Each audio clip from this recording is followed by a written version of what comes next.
As 1999 approached, the WCW train was really starting to come off the tracks. The promotion was in a bit of a rut, with some baffling creative decisions like bringing in the Ultimate Warrior and having Goldberg's undefeated streak get broken, having turned audiences away as 1998 came to a close. Things wouldn't get better with nonsense like the finger poke of doom starting 1999 on the worst possible footing. As the year wore on, it became clear that WCW was in serious trouble and didn't have a hope in hell of catching up to WWF, who had pulled ahead in the Monday Night Wars and weren't about to look back. WCW's erratic behind-the-scenes situation was often exhibited in their shows, including the 12 order-only events they offered up between January and December. While things would get much worse after the turn of the new millennium, 99 showed us that the once mighty organization had some serious issues to sort out. I'm Adam Pacitti from Cultaholic Wrestling, and this is every WCW pay-per-view of 1999 ranked from worst to best. Join us. Number 12, Bash at the Beach. The rot had truly set in come the summer of '99, and the lack of quality and care was reflected in Bash at the Beach. WCW had no shortage of talent on its books, but apathy, bad booking, and bonkers creative decisions ensured it all went to waste. The silliness started right off the bat when the viewing audience was informed that the WCW title could change hands in the night's tag team main event if reigning champ Kevin Nash was pinned by either Sid Vicious, Randy Savage, or his own partner, Sting. Alright then. The first match of the evening was a doozy, or should that be snoozy, as Ernest Miller and Disco Inferno did their thing, whatever the hell that is, for 8 minutes. 7.5 minutes too long for my liking. Up next, Rick Steiner retained his TV title against Van Hammer in a brutal match. Brutal for Hammer, that is, who was beaten up by the dog-faced gremlin, and brutal for the crowd, who had to sit through it. The US title was up for grabs next as David Flair defended against Dean Malenko. The man of 1,000 holds has never had a bad match, but that's probably because this one was only permitted to go 3 minutes and was more of an angle than an actual match. Match number 4 finally provided something to cheer about as the No Limit Soldiers battled the West Texas Rednecks in an 8-man elimination tag. Completely carried, you'll be surprised to know, by Rey Mysterio. The Junkyard Hardcore Invitational lived up to its name by being complete junk. Not only was the supposed action woeful, it was lit and filmed in such a way so that anybody trying to watch it could barely see it. As an added bonus, several of the participants sustained injuries by scrapping in the dangerous, barely controlled environment. Match of the night honors went to the Triads 3-on-2 tag team title defense against Perry Saturn and Chris Benoit, while worst match of the night, possibly the entire year, dishonors went to Buff Bagwell and Roddy Piper for their pathetic boxing match. And in the main event, Gorgeous George predictably turned on Kevin Nash to hand the Macho Man the WCW title for a day before dropping it to a returning Hulk Hogan the next night. This company, man. Number 11, the Great American Bash. A month before Bash at the Beach, the warning signs were evident at the Great American Bash. Trust me, there is nothing great about this one, folks. It kicked off with Hardcore Hack, aka the Sandman, taking on Brian Knobbs in a kendo stick match. Hey, if you get your kicks out of watching two ugly blokes smack each other with pieces of wood, well, this is the match for you. Following that was a bout that makes you just stop and wonder, how did that make it onto a pay-per-view? With all due respect to Mikey Whipwreck and to a lesser extent Van Hammer, nobody paid to see them wrestle for close to 10 minutes. To call it tedious would be very generous indeed. Buff Bagwell and Disco Inferno, two of the most annoying characters in the history of the business, inside and outside the ring, were also given 10 minutes of precious pay-per-view time. Thanks a lot, WCW. Conan and Ray Jr.'s win over Kurt Hennig and Bobby Duncan Jr. was better, but still not what you would call good or anything. And then the show fell off a cliff, never to recover. First, Ernest Miller took on Horace Hogan in what must have been someone's sick idea of a joke. Then Roddy Piper and Ric Flair clashed for the presidency of WCW in what might have been the worst match either man had been involved in up to that point in their long and illustrious careers. Just a total mess, and unfortunately conclusive evidence that Hot Rod was well past it when it came to actually putting his boots on. After that, we had a non-title Falls Count Anywhere match between TV champion Rick Steiner and Sting, which ended, and if you haven't seen this already, I kid you not, when the dog-faced gremlin started sicking them dogs on the stinger. 3 actual dogs attacked the icon in what was very clearly a pre-recorded segment, just awful on every level. Leave it to Canyon, DDP, Benoit and Saturn to raise spirits with a perfectly decent tag team title bout, the best thing on this rubbish show by several miles. And lastly, Kevin Nash retained the WCW title against Randy Savage in a very sorry spectacle. Going just 7.5 minutes and comprising mostly of outside interference and other shenanigans, it had the gall to end via DQ. Look, I love Macho Man and Big Sexy has some of the best hair in the history of the business, but neither man could hold their head high after this disaster. Number 10, Road Wild. WCW's excursions to Sturgis, South Dakota for the big annual motorcycle rally felt like a way for Eric Bischoff and the boys to have a paid vacation and ride some Harleys. The actual pay-per-view was just a necessary evil for Ted Turner to greenlight and fund their self-indulgent road trip. Road Wild was just never a good show. Despite the unique setting, the crowd weren't wrestling fans and thus weren't bothered about watching the action, totally killing the vibe. They were also, occasionally, openly racist.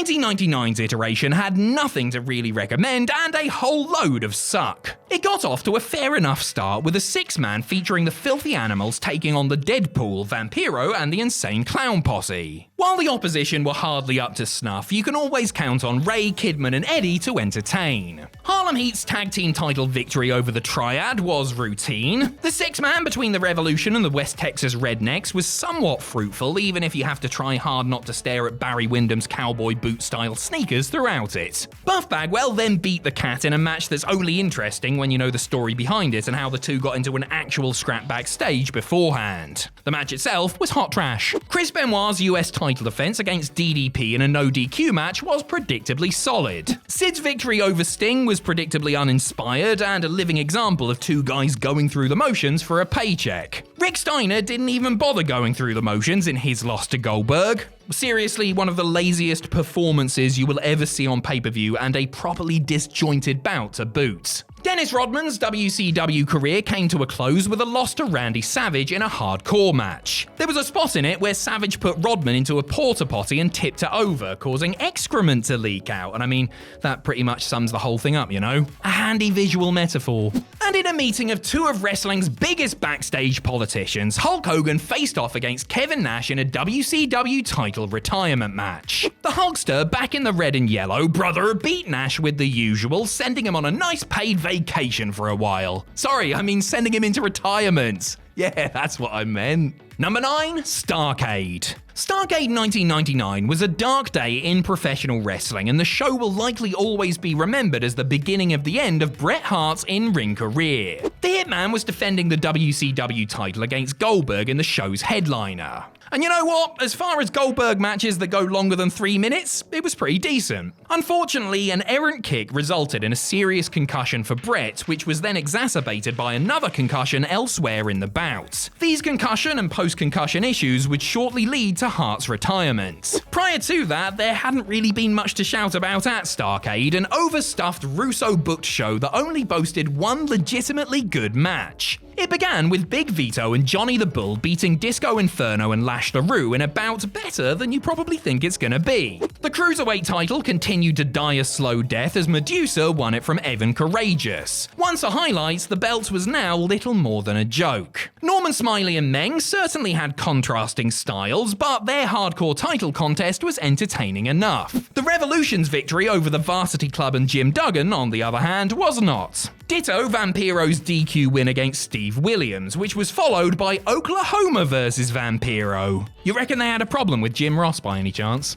A 6-man between Creative Control and Kurt Hennig and Harlem Heat and Midnight was bad, while Dustin Rhodes and Jeff Jarrett's Bunkhouse Brawl should have been better. It's a Vince Russo show, so a pole was unsurprisingly utilised, with DDP and David Flair fighting with a crowbar suspended above the ring post. The match wasn't good and crowbar wasn't used, so a bang-up job all round here. Sting and Lex Luger might have been besties behind the curtain, but they clearly weren't making any pacts to have good matches together, were they? Their match here was short, revolved around Liz, and finished with a DQ. Speaking of nonsensical finishes, the powerbomb match between Sid and Nash, where the whole point was that the match could only end when one man hit the other with said move, naturally didn't feature anyone actually hitting the bastard thing. Nash simply lied about it to the referee, who gullibly believed him. Finally, a good match was gifted to us in the semi-main, with Chris Benoit retaining his US title in a gripping ladder match with Jeff Jarrett before the total downer that was the main event.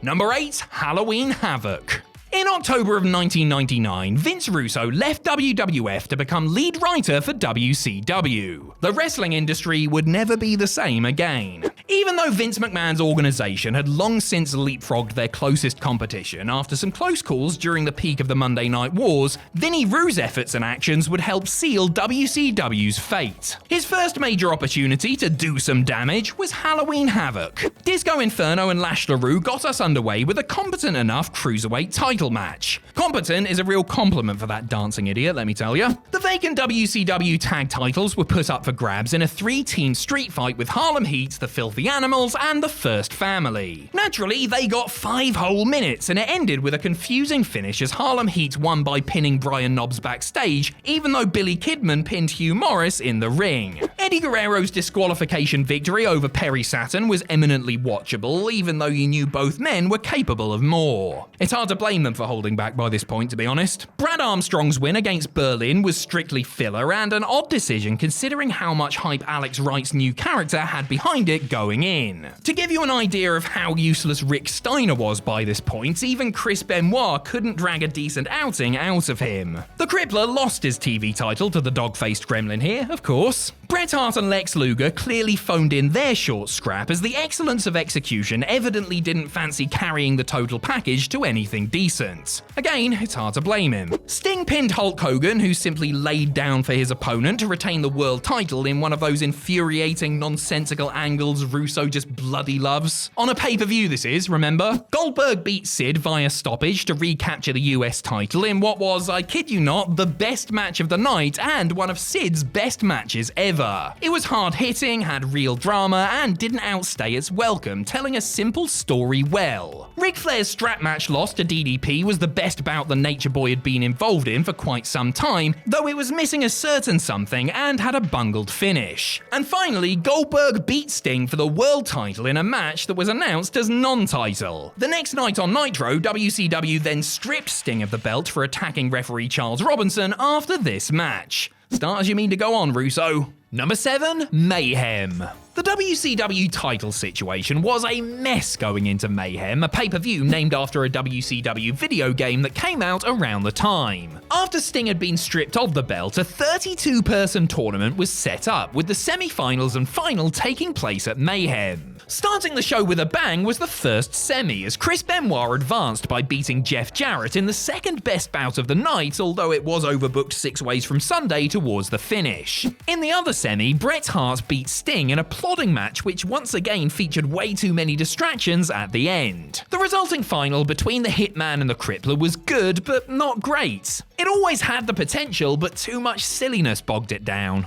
Bret won and the two embraced as this incredibly frustrating show went off the air. As for the rest, well, Evan Courageous and Disco Inferno's cruiserweight title match was ordinary. Brian Knobbs and Norman Smiley's wandering hardcore title match was pretty much par for the course. The 6-person intergender elimination tag between the Revolution and the Filthy Animals was a big letdown considering the talent involved. Also, it ended when Tori Wilson was eliminated after being hit with a low blow because Russo gonna Russo, bro. Kurt Hennig's retirement match loss to Buff Bagwell was passable. A dog collar match between Berlin and Vampiro was atrocious. I mean, any match with Oklahoma involvement is bound to be. Meng vs. Lex Luger at the very least gave us the visual of the former Haku shrugging off a mace attack by Miss Elizabeth. That's about all the good I can say about it. Booker T answered Scott Hall's open challenge with the bad guy retaining both his US and TV titles in a humdrum outing. Kimberly Page versus David Flair was more of an angle than an actual match, thank God. It still sucked though. And Goldberg beat Sid by referee's decision in a match where much of nothing really happened. Moving on. Number 6, Slamboree. Slamboree 1999 started in style with the ever-dependable duos of Rey Mysterio and Kidman, Perry Saturn and Raven, and Chris Benoit and Dean Malenko having a long and spirited triangle match for the tag titles. You could typically count on these six to give you your money's worth. Conan and Stevie Ray? Not so much. Bam Bam Bigelow and Brian Knobbs? Not so much. Rick Steiner's TV title victory over Booker, meanwhile, was solid but unspectacular. For a match between an untrained referee and an untrained valet, Charles Lil Nate Robinson's scrap with Gorgeous George far surpassed expectations and was very entertaining in its own right. Scott Steiner's US title defense against Buff Bagwell wasn't anything you'd want to revisit for a good 10 or 15 years after watching it, but it did its job. Ric Flair then defeated his old running buddy Roddy Piper for control of WCW. A bit of a throwback brawl you'd be hard-pressed to find many superlatives to praise it with, but it was intriguing in a way. Any good work was undone with the surprise post-match appearance of Eric Bischoff, who reversed the decision in a nonsensical moment. Goldberg and Sting found it difficult to recover from a bad botch early on as their match never managed to gain any steam. The finish was rubbish too, with Bret Hart and the Steiners getting involved. More interference brought down the main event as Kevin Nash won the WCW title from DDP. And that was Slamboree 1999, a show where Gorgeous George and Charles Robinson stole the show. Says it all, doesn't it?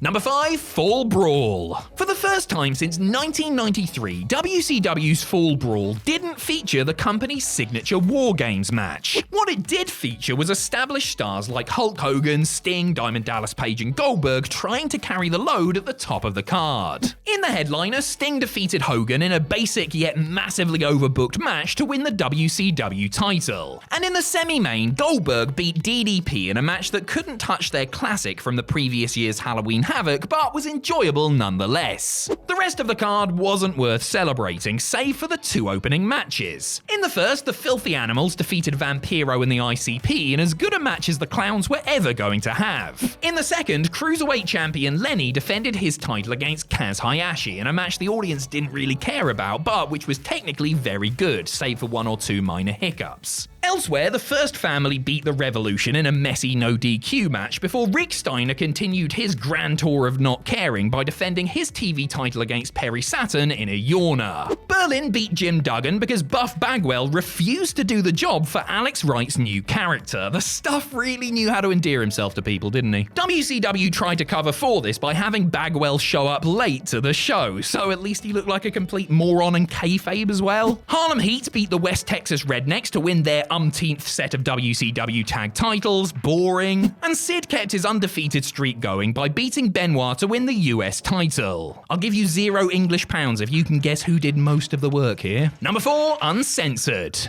Rarely, if ever, a highlight of WCW's pay-per-view calendar, Uncensored 1999 did at least manage to avoid being one of the worst shows of the year. Hooray for Uncensored! And hooray for Billy Kidman and Mikey Whipwreck, two talented cruisers who made good use of the 15 minutes they were given for the curtain raiser. Following that up with Stevie Ray and Vincent in a Harlem street fight. Hell of a rib, WCW bookers. Giant Killer Rey Mysterio then failed to fell Kevin Nash, succumbing to Big Sexy's jackknife powerbomb in a short match. If WCW matchmakers were expecting anyone to care about Jerry Flynn versus Sonny Ono and Ernest Miller in a handicap match, well, I'll just say they had very clearly completely lost the plot by now. Raven, Hardcore Hack and Bam Bam Bigelow's Falls Count Anywhere match was overly long, but not without its moments. A standard tag match between Horseman Malenko and Benoit and Barry Windham and Kurt Hennig would have been just fine, but making it a lumberjacks with straps match didn't exactly stop it from being one of the best things on this show either. The dog collar grudge match between Perry Saturn and Chris Jericho was well below what you would expect from two performers of their caliber. They just never seemed fully comfortable with the gimmick. Booker T then beat Scott Steiner for the TV title in one of the better matches on the show. And I can certainly dig that, sucker! What I cannot under any circumstances dig is the farcical main event. And that main event was, and let me see if I've got this right, a First Blood barbed wire steel cage match for the WCW heavyweight title. Not only that, but if Ric Flair beat Hulk Hogan, he would become not just WCW champion, but WCW president for life. However, if he lost, he would be banned from WCW forever. Right you are then. Needless to say, the stakes have never been higher, and needless to say, I've never been so annoyed by a pay-per-view main event in my life. Slick Rick got busted open within the first 5 minutes of the contest, which referee Charles Robinson ignored. He then got cut open some more, which was also ignored. With claret gushing out of his spam-like head, Flair then busted Hogan open, and guess what? Robinson ignored that too. The Hulkster tried to pin the Nature Boy, but Robinson reminded him that it was a first blood match. Only fair then that Flair won the match by pinfall after trapping Hogan in the figure 4 leg lock. I'd give my own uncensored opinion on this pile of old bollocks, but I'm willing to bet they would kick us off YouTube for it. Number 3, Sold Out. A trio of entertaining matches lands Sold Out in the top 3 for WCW pay-per-views for the year of 1999. That's 3 matches out of 9. A third of them were good. That's where the bar is, folks. In good match number 1, Chris Jericho beats Perry Saturn in a loser wears a dress match. In good match number 2, Kidman retained his Cruiserweight title against Mysterio, Psychosis, and Juventud Guerrera in a wild and energetic 4-way. And in good match number 3, the main event, Goldberg defeated Scott Hall in a stun gun ladder match. Alright, so it wasn't like good as in actually good or anything, but it was suitably entertaining nonsense, and I'll take what I can get. In terms of the rest of the card, hands up, who likes filler? Chris Benoit's victory over Mike Enos was hardly a fireworks-filled affair, but it was a reasonable meat and potatoes kind of match. Norman Smiley's win against Chavo Guerrero was also nothing revolutionary, but their antics made it enjoyable enough. The same can't be said for Fit Finlay versus Van Hammer, a bout that redefined the word dull. Raph's loss to Bam Bam Bigelow was about 3 or 4 minutes too long, as was Lex Luger's win over Conan. And Rick and David Flair's triumph over Barry Windham and Kurt Hennig may not have been a technical masterpiece, but they stuck to the formula, that formula being try and keep David out of the ring as much as possible, and it sort of ended up working. Number 2, SuperBrawl. With only one really truly horrible match to suffer through, SuperBrawl 1999 has to be considered a pleasant surprise. In the opener, Booker T gave Disco Inferno a good old-fashioned axe kicking to end a relatively sloppy match. Bit of a waste of the bookman here, if you ask me. Chris Jericho then beat Perry Saturn by countout in a hard-hitting contest.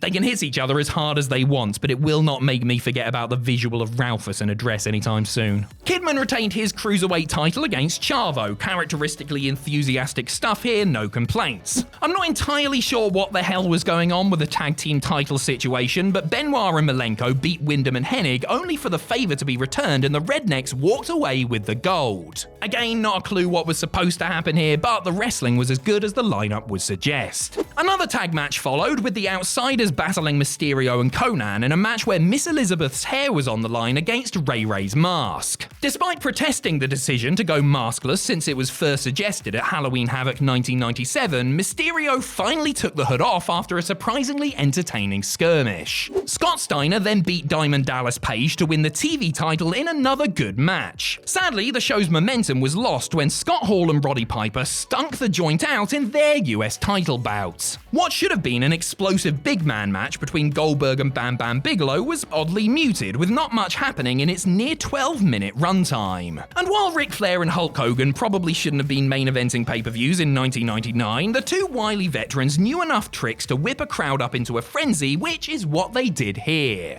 The action was what you would expect, and they didn't complicate things, before a finish that saw an unnamed Tori Wilson make her proper WCW debut and David Flair turn heel on his father. Not exactly a scintillating cliffhanger to end things on, but the match had been perfectly watchable, as had the majority of the show's undercard. Number 1, Spring Stampede.